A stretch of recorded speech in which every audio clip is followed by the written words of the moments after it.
আমাদের অনুভূতি ভাষায় প্রকাশ করার মতো নয়। আমাদের যেমন ঈদের চাইতেও আরো বেশি বেশি অনেক খুশি লাগতেছে। 17 বছর আমরা তারেক রহমানকে দেখতে পাইনি, কিন্তু আজকে আসতেছে, আমরা খুবই গর্ববোধ নিজেকে মনে করছি।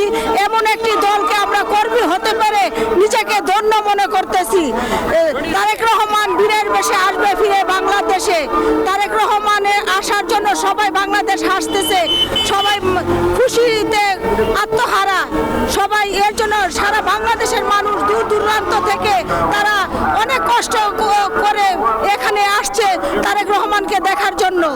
আমরা কাজ ফেলে আমরা আসছি এখানে দেখতে আমাদের নেতাকে, আমাদের দেশ নায়ক, আগামী দিনের ভবিষ্যৎ, আগামী দিনের রাষ্ট্রনায়ক হবে তারেক রহমান।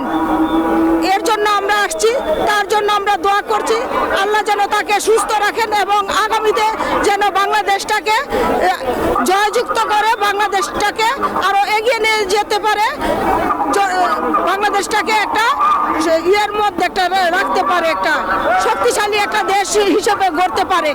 এই প্রত্যাশা রেখে আমি শেষ করছি। আচ্ছা, আপনাদের সবারই তো বিভিন্ন ধরনের প্রত্যাশা থাকে তার। হ্যাঁ, আপনার প্রত্যাশাটা কি তারেক? আমার প্রত্যাশা বাংলাদেশটাকে আরো এগিয়ে নেওয়ার জন্য, বাংলাদেশটা যাতে শক্তিশালী হয়, ওনার হাত ধরে যাতে আরো এগিয়ে যেতে পারে, বাংলাদেশটাতে যেন উন্নয়ন হয়, বাংলাদেশটাতে যেন সবাই সুখে শান্তিতে আমরা বসবাস করতে পারি, একটা সমৃদ্ধ একটা বাংলাদেশ দেখতে চাই ওনার হাত ধরে।